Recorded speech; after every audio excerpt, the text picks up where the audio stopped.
All right, what's up, vinyl community? Cheers. I think I made small eye contact. I'm gonna get a sty now for doing that. Got some box. Got a box on the porch. Let's see what it is.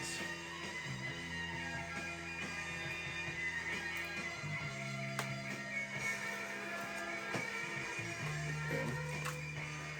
Trying to be careful here.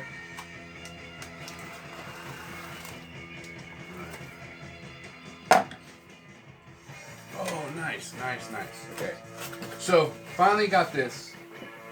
Wow, this is just in the box. Okay, what's crazy about this to me, here's what I got. In utero. This is the direct metal mastering from Analog Tapes. And I think this is a 2013 mix. This is more of the mix I think that Nirvana actually wanted, but the record label got a little butthurt and wanted it a little smoother. Some of the things I've heard along those lines. I'd seen this one a while back, and I was like, oh, I should get this one. Kind of like that the cover's the darker version. This looks cool. Oh wow, it's cut on 45 RPM, so this is more rad. So 45 RPM. So the reason I ended up going with this, so I went to the record store recently. I was like, I still don't have In Utero on vinyl. It's just one of those things to where it's a combination of reasons why I haven't gotten it yet. I haven't been in the mood to hear In Utero. I have it on CD. I can stream it, so if I really want to hear it, it's like I have the access. I just haven't. It's like I haven't felt like I wanted to hear it on vinyl. Started listening to Nirvana. It's like, you have so much music after a while. It takes a while for you to get to that band that you love. So it's probably been like a little while where I wasn't playing, wasn't listening to any Nirvanas, the way Michael from 45 RPM calls them. And go like and subscribe to his channel, it's awesome. So caught back into him, full circle back into Nirvana, and I was like, you know what, I need to get In Utero on vinyl. I've been lagging. And so I was in the record store. They had just the back on black or whatever, and they had it for $40, $45. And I was like, wait, they had this one in the store for like 35 or $40 a while back. Now they didn't have this one, but they have these little flimsy ones for $40 to $45. Some were 40, some were like 42 or something like that. But I knew that they had. Tell that the newer batch he got, he must have had to pay a little bit more because he upped the price on them. Totally fine. I love my local spot. And I even recommend to check sometimes if they have a bunch of copies. Just look real quick to see if they're all the same price, because sometimes you get lucky and there's one in there that's a little bit cheaper because they got it a while back. So anyways, let's check this. Let's open this up a little bit more. And hopefully this video doesn't get flagged for me playing some Saxon. Didn't even realize. I knew I had this album somewhere in my collection. I finally found it. I didn't know which Saxon, but I was like, I know I have some Saxon in my final library somewhere. And I had an idea where it was at. Okay, I might just have to. Man, you guys are always this much braver than I am with opening your records, and I admire that. Trying to get this. This is there we go. This shrink wrap pretty tight here. No little loose spots to get a little gouge.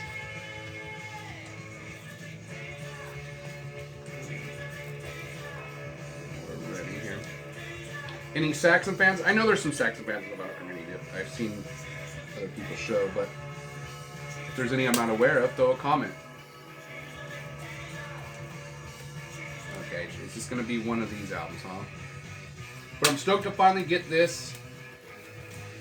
I remember when this album came out, I was a little kid, I was in Nirvana. Okay, there's a small little scene split, but considering there was no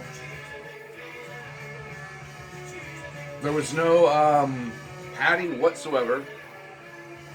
It's kind of ironic. There was no padding whatsoever, and there's a little seam split. Real tiny one just on the top. Right there. Barely, so, not tripping.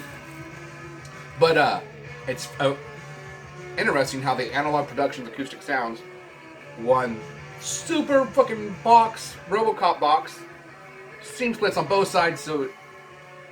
And a lot of people, you know, I've seen some people saying, I don't think it was analog production or acoustic sounds. I'm pretty sure it was the in-between. I'm sure they put it in there and it was fine. Now, the scratch on the record, that's kind of on them. It's one of those things, you can usually look at brand new vinyl and see some weirdness if you look at it in the light really good. There was this one that goes, you can see it starts from the hole underneath the label. It's so deep enough that you can see it underneath the label. And then just goes, kind of disappears in the dead wax, and then comes right back at the beginning of the dead wax, and then all the way across the whole record. And I was like, ooh. Now, if I couldn't have heard it, I probably might not have, I wouldn't have mentioned anything. But you hear pop, pop, pop. And on a 45 RPM clean, when that album has a lot of breaks, so it's not like if it was on a heavy metal record, you probably wouldn't hear it so much, but if there was any acoustic parts, you might. But on Herbie Hancock's Headhunters, that's a very clean sounding, there's a lot of parts where there's space in between the instruments. So you can definitely hear it, so for any of you Karens out there. Nothing wrong with being a Karen. Okay, some pretty cool pictures on the inside. Dave Grohl with the telly in his hand, that's cool.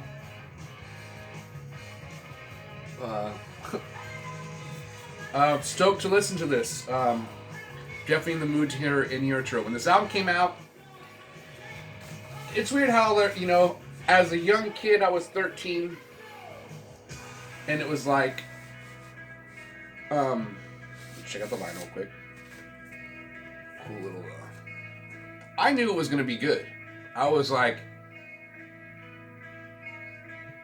you know, like, how is Nirvana going to put out a shitty record? Nevermind was still them barely scratching the surface at their talent and their songwriting abilities, because, you know, I think the different vibe to In Utero is, Nevermind, they wrote a lot of those songs before having the recognition. So In Utero, I'm sure some of these songs got dragged over that were probably written before some older sessions. Yeah, like I Think I'm Dumb, they wrote back in the 80s. So yes, there are some on here, but some of the new ones, written from the perspective of the making it to the other side of just getting the recognition. And a lot of people talk about, it seems like Kurt Cobain didn't want a lot of recognition, but I don't think if he didn't want any recognition, I don't think he would have sent out demo. You know, he sent a shit ton of demos out to every fucking record label imaginable. It's crazy how relentless he was to get a record deal. And yeah, then his songwriting and guitar playing. So I think he's one of those people that he was just so passionate. He was so much more passionate than the normal person that was just normal to him. He's like, oh, I want to get a little recognition, but I'm going to try to get a record deal, you know, from a bigger place. You know, I don't want a lot of recognition, but I'm going to write a lot of songs, you know, and record them, you know. So, and just he was passionate about it. And so being talent, passion, and I don't think he probably had, his passion is what fed his work ethic, I think, you know what I mean? So, and again, this is just my observation. You guys totally chime in on here. So I think his equation, which he thought 2 + 2 = 4, his 2 + 2 equaled infinity. Yeah, I know that doesn't make sense, but I'm just saying, like, the normal answer we would see, and what his normal answer with his 2 + 2 was just, it's like Jimi Hendrix. Any of these artists, and everyone's very unique and beautiful in their own way, and no one's more special because they have recorded more music and it got to the masses. But some people have more at something. For Kurt Cobain, that was definitely at songwriting, ripping guitar player, great unique voice, and then the popularity came, and so the band probably got bigger than he wanted, but they managed with all that to still put out another killer record. And when this came out, little crazy long story there, Heart Shaped Box was like the first one I'm pretty sure I heard on the radio. I was like, oh shit, the new Nirvana. And right away I was like, ooh.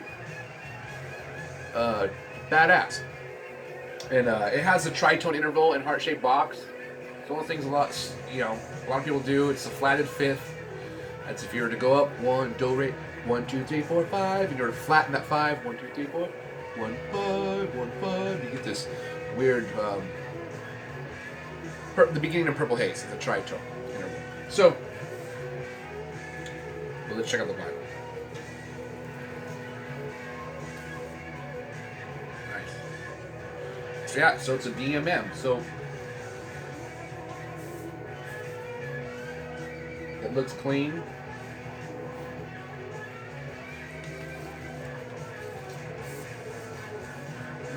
Saxon getting all kind of feel like some Zappa there for the rap. All right, let's see who did the mastering on this bad boy. Let's do a little reading, a little research here. And let's see. Okay, mastered by Steve Rook at Abbey Road Studios. Mixed by Steve Albini in 2013.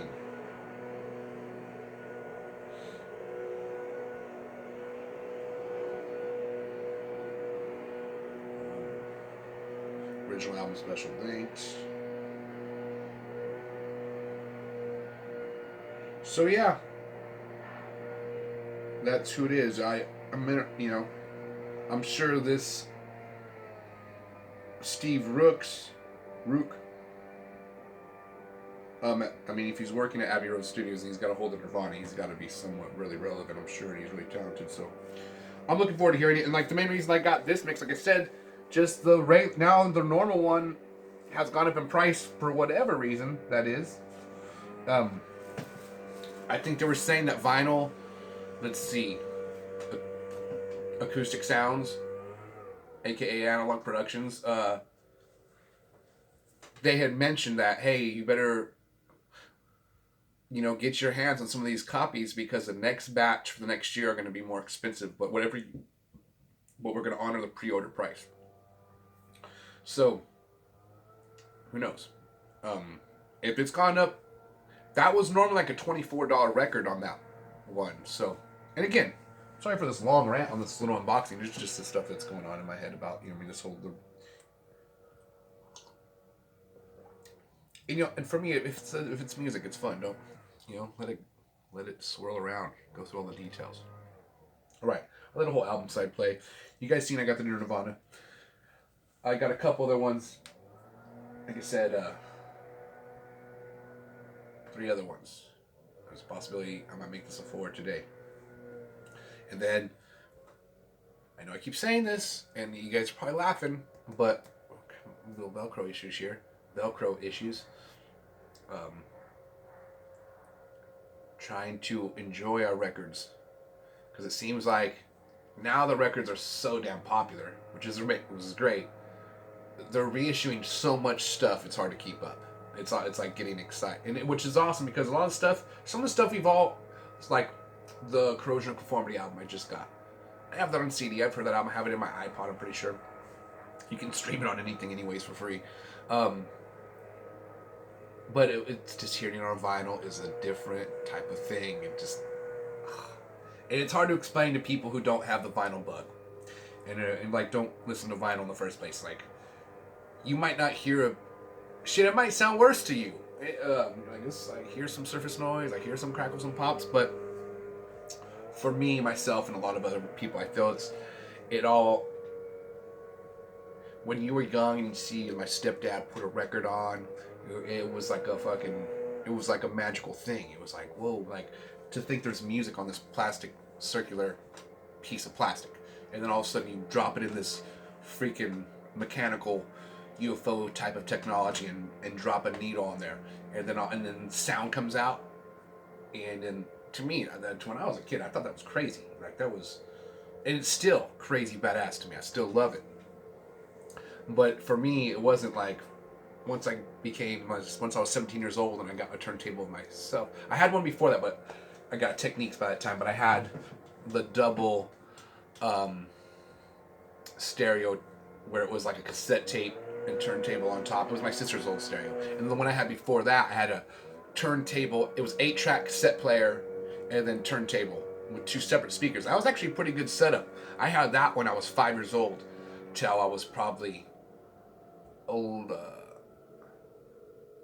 I had that stereo, then I had like this boom box, and then I ended up getting my sister's a boom box that mainly had to just play cassette tapes because that's all. That's for a little. I was playing vinyl up until like Michael Jackson Thriller, then cassette tapes, and then 6th grade started getting some vinyl again. Elementary school, getting vinyl again, and then got my sister's turntable, which is a 1-1, and then finally at 17 I got a Techniques turntable that needed a new stylus and a cartridge, and I got that all hooked up, and then been playing ever since then. Well, having stoked my own little UFO mechanical setup that plays the magical music. So, you know, for me, it wasn't originally a sound. It was just like going back to hanging out with my stepdad in my youth, and then the main thing it was back in the 90s. You could get a stack of records for super cheap, okay? And you still can, but you could get all the good shit for super cheap. You can get all the Sade's, all the Dire Straits, all the Pink Floyds, fucking Miles Davis, Jethro Tull. If I already said that, Black Sabbath wasn't too pricey. When Black Sabbath became pricey, when do you think that happened? When the Osbournes came out. Once the Osbournes came out and Ozzy was on TV, all of a sudden Black Sabbath went from being $8 to $10 maybe for a decent copy of like not the first pressings, but the standard second pressings they put out and so forth. They you get those all day long for like $8 or $10, but after the Osbournes, now they were like $15, $18.